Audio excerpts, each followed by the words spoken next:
嗨，大家好，我是躺平树，今天是2026年6月11号。这一期咱们继续聊聊股市，聊聊红绿市场。今天我们股市可以说走出了自己独立的行情，別具一格。6月11號 A 股三大指數低開，全天震盪，但是走得非常穩健，不停的夯實底部。截至收盤，滬指微跌 0.16%， 只跌了6個點。深圳成指跌了 0.68%， 這些都是夯實的底部。創業板指數微跌，這主動的回撤 1.13%， 主動回撤科創綜合指數那主動出擊，漲了 1%， 並且籌碼鎖定非常良好。今天這個成交額 2.57 萬億，比上個交易日少了700億。凸顯我們金融消費者都不願意交出手中的便宜籌碼，籌碼鎖定性非常良好，大家都未來非常有信心，都不願意賣，那當然成交量就低。所以說呈現出個今天滬市的走勢就是主動的縮量夯實底部，尾盤它又收回來，收復失地，走的那是非常的扎實。一共有4069家回撤，主動的倒車接人，還有一些同志有種种原因還沒來得及上車，那這一次4000多只股票回來接它，你隨便買哪一只都可以，叫逢低布局。當然了，也還有1370只股票一馬當先，今天直接就漲上去了。由於他們的基本面太好，業績太好，已經有太多的人看好它，所以說這些股票它就沒有往下去夯實底部，直接上漲1370只。總體上看，我們的滬市走出了一個獨立的行情，令人欣慰。反觀日韓股市，這個日韓股市那就確實讓人難以啟齒。這個日韓股市在昨天美股暴跌的情況下影響下，大家都知道日韓股市它只是跟着美股跑，隔夜美股納斯達克什麼半導體都跌了，所以今天日韓股市一開盤就暴跌，盤中日本股市一度跌了 2.8%， 暴跌。那韓國股市更是崩盤式走勢，直接就跌了個 4%。 但是在我們股市的今天帶領之下，尾盤日本韓國股市一看到咱們股市走得這麼穩健，所以日韓股市收盤它也翻紅了。在 A 股的帶領之下，日韓股市翻紅，這就是我們滬市對世界資本市場的一個貢獻。現在我仔細研究了一下，這幾天我發現咱們資本市場滬市是全球資本市場的壓艙石，這個絕對不是吹的，大家只要自己仔細觀察一下，你就發現了，所言不虛。你要仔細研究一下，我相信你會認同我的看法，會回來一起跟我高唱高歌啊！中國股市全球資本市場的定海神針與壓艙石。為什麼這麼說？這個絕對不是恭維之言。全球資本市場波譎雲詭，暗流湧動，一場由地緣政治不確定性、美聯儲政策搖擺以及美西方高估值科技股泡沫隱憂，對吧？引發的劇烈震盪，這個正在席捲西方以及部分亞洲市場，主要是日韓。你比如說2026年6月10號晚間，美股再度上演驚魂一幕，道瓊斯指數暴跌900點，暴跌 1.76%， 標普500指數也是大幅下挫，納斯達克指數那更是重挫 2%。美國的科技巨頭們集體崩潰，美國的資本市場蔓延着恐慌與不安的氣氛。到了第二天，就是今天6月11號，日韓股市延續脆弱震盪，日本日經225指數在劇烈波動中勉強收紅，而且這還是受我們股市的影響。有很多人他沒看這個今天整個從9點半到下午收盤，咱們整個滬市，尤其是滬指，你一看你就不得不折服，人家气定神閒，勝似闲庭信步，一切盡在掌握。連尾盤就跌了6個點，所以在一下在關鍵的時候挽回了亞太股市。韓國綜合指數雖然有微弱的掙扎，但近期多次上演單日近 8% 的慘烈崩盤式跳水，充分暴露了韓國股市的高槓桿、高依賴的系統性的脆弱。我想大家只要關注一下美國日韓股市資本市場，那不難發現，尤其是胡一金老師每天晚上研究。但是你要再過來看咱們 A 股市场，尤其看滬指那有一份淡定與從容，展現出令人欽佩的從容與韌性。上海綜合指數6月11日經歷主動的回撤，溫和收於3988點，你看這個點位卡得多好，3988這個數字吉利，不是4000點拿不下，只是4000點這個數字給人感覺有點不太好，對吧？如果你老是在意4000点，那就顯得過於刻意的關注某個點位。人民日報早就說了，炒股不要過於刻意的關注某個點位。所以你看，收在3988，這就好比你大學考試考了個61，多了不要，少了也不行，60那有可能是老師饒你的，對不对？61這才是自己真實水平的真正的水平，多一分都不考。所以咱們收在3988，這个日内波动幅度極小，完全盡在掌握，成功的夯實了底部區間。當然了，深圳成分指走得相當穩健，所以你把咱滬市跟美國、日本、韓國的股票一比，資本市場一比，這個就凸顯了中國股市作為全球資本市場壓艙石的核心地位。我們的股市有獨特的制度性優勢，不僅能有效抵禦外部風險衝擊，更為全球投資者提供了值得信賴的長期的避風港。這一點也不用多吹，因為你看海外機構高盛、摩根大通，是吧？摩根士丹利那都是跑來加倉，每天都寫研報，是吧？要加大對中國資產的買入。所以說咱們滬市為全球的投資者提供了一個這價值成長的窪地，一個避風港。所以我就勸很多金融消費者，你不要身在福中不知福。你現在身在這個中國，你隨隨便便就能開戶就能買，很多海外的投資者想來買的買不了，很麻煩。你這想買就買，不要身在福中不知福。這個山看着那個山高，有很多投資者啊，非要炒什麼，這不就反其道而行之嗎？人家國外的投資者都要炒咱們的股票，它不好進來。美日韓市場這種崩潰式的表現，上蹿下跳，像個猴市，與中國市場的戰略定力形成了強烈的反差，也昭示了只有中國股市才是真正的服務實體經濟、護航高質量發展的典範。所以你不要看美國股市每天上蹿下跳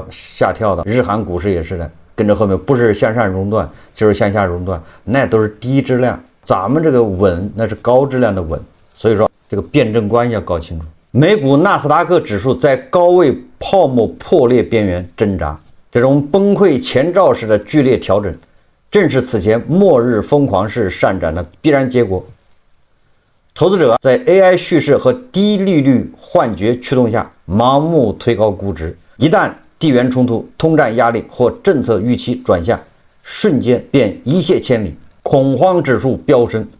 零售散戶如機構高槓桿倉位，引發連鎖踩踏。美國資本市場自由主義模式雖短期能夠激發創新，但這是表象，但是它卻放任了系統性風險。美股缺乏有效的監管，對美國投資者這種投機性的投資缺乏引導，導致美國市場頻繁上演過山車鬧劇。那這個給全球資本市場帶來了嚴重的這個叫溢出效應。因為美股一不穩，日韓一不穩，那歐洲其他地方都不穩，所以美股它就相當於地震的震中。所幸在太平洋的這邊還有一個中國股市，那中國股市顯然我們是通過科學的宏觀審慎政策、實時監測以及逆周期調整，主動引導資金脫虛向實，有效平抑了此類的極端波動。我們的監管堅持以我為主，構建了健康的資本市場生態，完美的避免了美股市的泡沫積累與突發崩潰，充分體現制度自信與治理優勢。這就是咱們滬市跟美西方資本市場不一樣的地方。咱們凸顯是制度自信，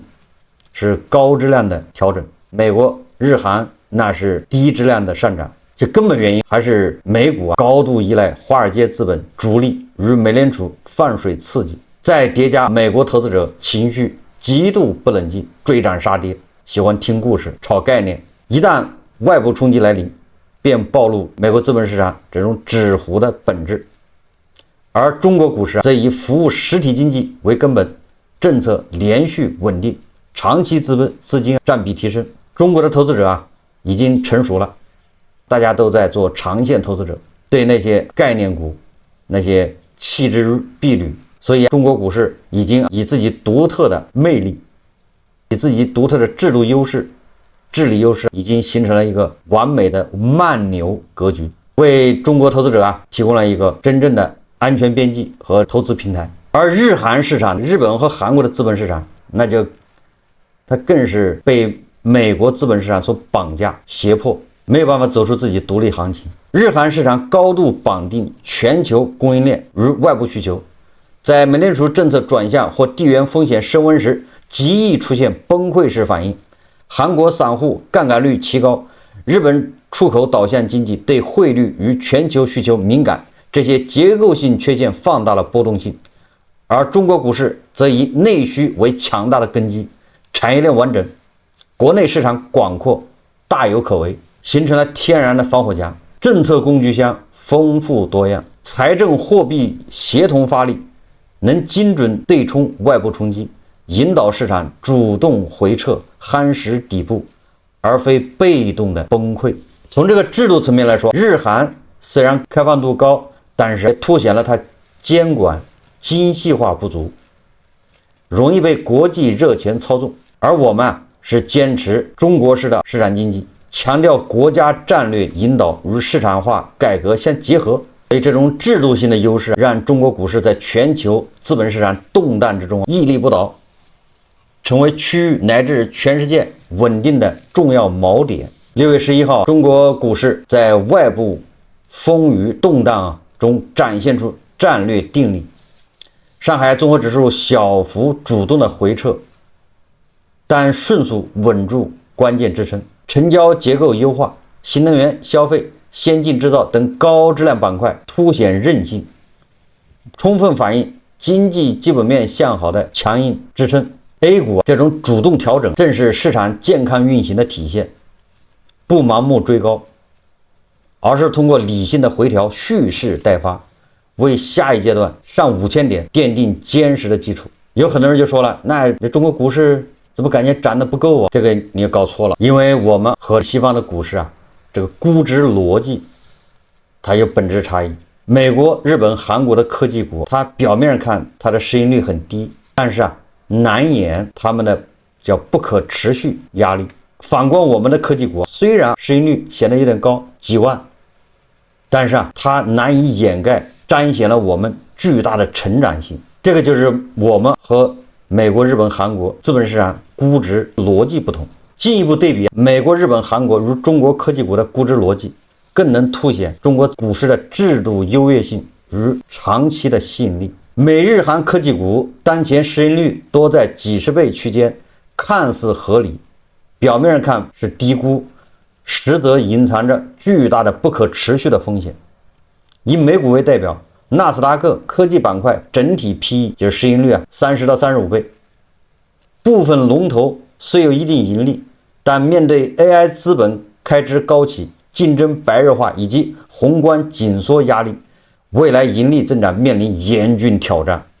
這種表面上的低市盈率背後，是成熟市場增長天花板已經見頂了，盈利兌現壓力巨大。一旦增長放緩或宏觀環境惡化，便可能引發估值重估的連鎖崩潰。所以美股、日本、韓國這科技股所謂的價值洼地，實際上是風險的陷阱。日韓科技股同樣如此，半導體等板塊完全依賴全球周期，對吧？ SK 海力士看似市盈率只有10倍、8倍，但是這個难掩这個對外部的依賴以及技術迭代滯後的結構性困境。海力士盈利可持續性堪憂因為海力士、三星全部依賴外部市场，他們自己國內消費那是一塌糊涂。所以与之鲜明对比的，那就是咱們的科技股，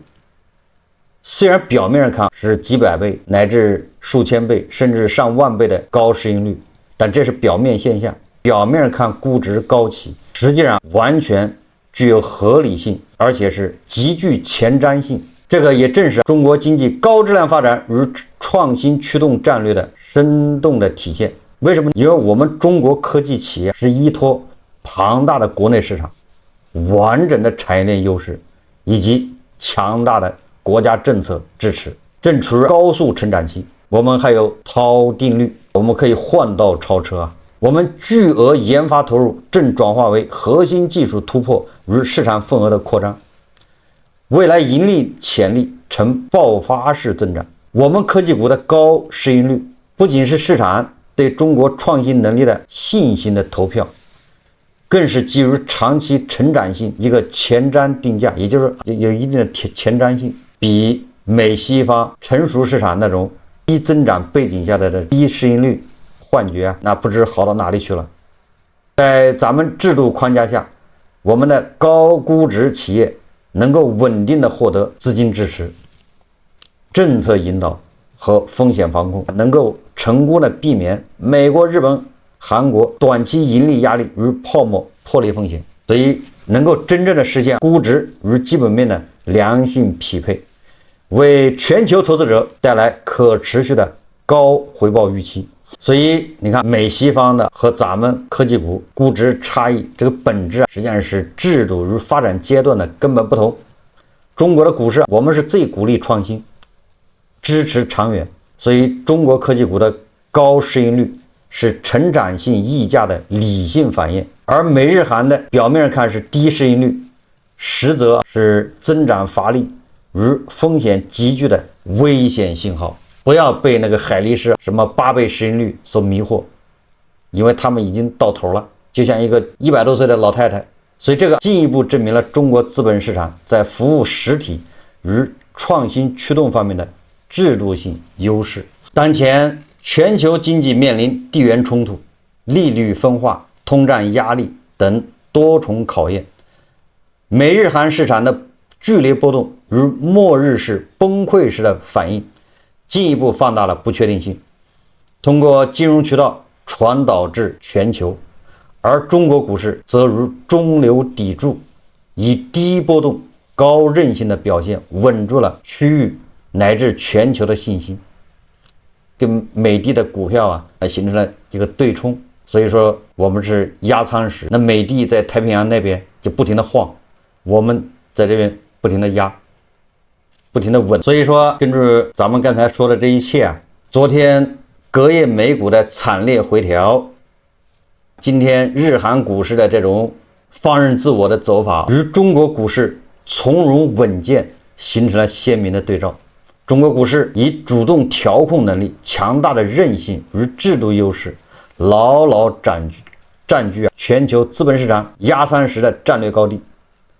不僅有效守護國內資金金融安全，更為世界經濟貢獻了寶貴的確定性與正能量。所以說，這個在不確定性日益上升的當今世界，投資者更應深刻領悟中國股市值得高度信賴，其監管有力、政策穩健、市場成熟、經濟支撐等制度性優勢，構築了無可比擬的長期競爭力和吸引力。選擇中國股市就是選擇穩定、選擇未來、選擇高質量發展的權利。全球資本已用實際行動投票，越來越多資金正加速配置中國資產，必將共同見證這一偉大的進程。有很多網友都不知道，這個外資在我們中國資本市場這個佔比由1%急劇提高到3%，這足以說明咱們的資本市場的對全球資本的吸引力。當然呢，這個評論這裡面的這些數據都是基於公開市場信息，僅為客觀評論，不構成投資建議。投資還是投資所以如果你想投資，你不要捨近求遠，守着這麼好的市场，你不投資，你要去買美股，買什麼納斯達克，跑到香港去開戶，這都叫捨近求遠。說出不好聽的，那很多人他就是抱這個金飯碗要飯，明明咱們這市场這麼好，非要去玩那些表面上看賺錢的。我知道你去美股、去日韓好像能賺錢，那都是表面現象。你投資中国股市，雖然賬面上可能暫時有損失，但是你買的是未來，買的是以後，是20年以後。而你買的美股、納斯達克表面上賺錢，但是你誰知道明天會怎麼樣，後天。你看这部券商中國也報道說，韓國股市強制平倉數量攀升，在近期韓國股市調整的過程中，因追繳保證金而被強制拋售的股票約為3000億韓元，約合2億美元，称這是有史以來最高的拋售量，也就是韓國股市上下波动，導致有2億美元的資金被這個強制平倉。韓國金融投資者協會11日發布的數據顯示，6月9日受托股票交易中實際追繳保證金金額與未結算應收賬款之差總額1698億韓元，創歷史新高。僅6月1號到9日追繳保證金金額就已經超過5500億韓元。我們再看条新聞，第一財經報道說，6月11日 A 股和港股汽車股普遍持續走低，其中廣汽集團股價收跌 0.86% 至 5.75 元，創下2015年5月以來的新低，這11年新低。上汽集團股價收跌 1.98% 至 10.87 元，創下2016年6月以來的新低。截至當日下午3時，北京汽車下跌 2.91% 至1港元，創下自2014年12月30日以來的新低。什麼意思？這個賽力斯港股市值跌破1000億，上市8個月已經逐步走低，一路下行，沒有任何反彈，倒車接人非常堅決，不能漏掉任何一個人，就讓想上車的都有機會上車。那關於汽車股它的走勢，我也不好說什麼。我個人認為就是倒車接人，畢竟有很多人看好汽車股，一直沒機會上車，人家現在回來接，給一次機會。不過如果你感興趣，可以把這個房地產的股票拿出來看一看，保利、萬科等等，還有恆大，還有碧桂園，把這房企的股票看一看，看看和汽車股是不是一樣，是不是也是一泻千里的走勢。我們只能說这個汽車股還有房地產股，他們都屬於低質量，沒有算在高質量裡面，所以它走的就不太好。當然了，處在低質量的不光是汽車、房地產，還有黃金。財聯社報道說，黃金4年來首次正式邁入熊市，黃金91天閃電入熊。黃金到底為什麼崩了？財聯社6月11日訊，周三黃金期貨收於年內最低點，這同時也標誌着其4年來首次正式邁入熊市。行情數據顯示，這個交投最活躍的8月黃金期貨合約周三收盤暴跌 3.6%， 結算價報收於每盎司4133美元，錄得連續第4個交易日下跌。根據道瓊斯市場數據，這一價格創下了2025年11月以來的最低收盤記錄。這個國際現貨黃金價格已經跌破4200美元每盎司，同時這個白銀盤中也是暴跌 2%。虽然全球及中國央行持續逆勢增持黃金，但國內黃金 ETF 近期遭遇大額贖回，多數黃金 ETF 年內浮盈基本回吐，產品收益轉負，場內持倉普遍浮虧 6% 左右。也就是你就是2026年1月1號買的黃金 ETF， 你現在也賠了 6% 了。從去年開始炒黃金的，現在恐怕已經高興不起來了。首先，這個黃金已經正式步入熊市。這個花旗還說8月份黃金要跌到3500美元每盎司，還要跌，什麼時候是個頭不知道。在5000多塊錢，這5000多美金每盎司買的黃金，現在恐怕只能當做長期投資吧，已經步入熊市。這個財經網報道說，6月11日上午，恆生指數一度跌破24000點，擊穿了3月的低點，延續了過去幾個月對 A 股和外盤跟跌不跟漲的走勢。科技股同樣受壓，在阿里巴巴等個股大跌超 5% 的拖累下，恆生科技指數一度跌破4600點，創出過去8個多月的新低。恆生科技指數那不就是熊市嗎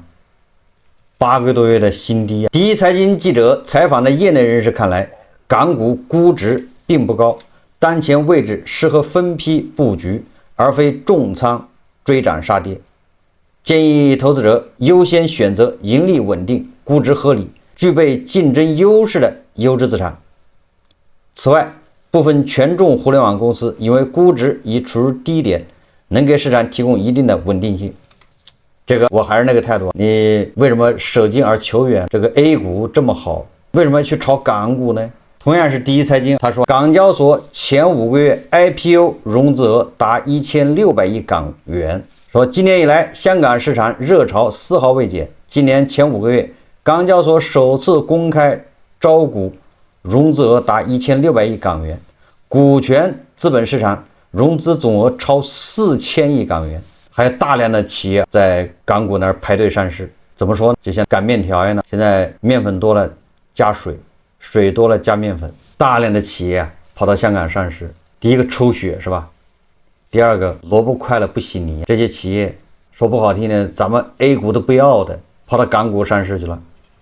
所以香港的科技股一路走低，恒生科技指數一路走低是有原因的。這個遊戲能玩到什麼時候不好說。好，這期節目咱們就聊到這裡，感謝大家收看。如果喜歡我的節目，歡迎訂閱轉發，也可以在下方留言評論，謝謝大家。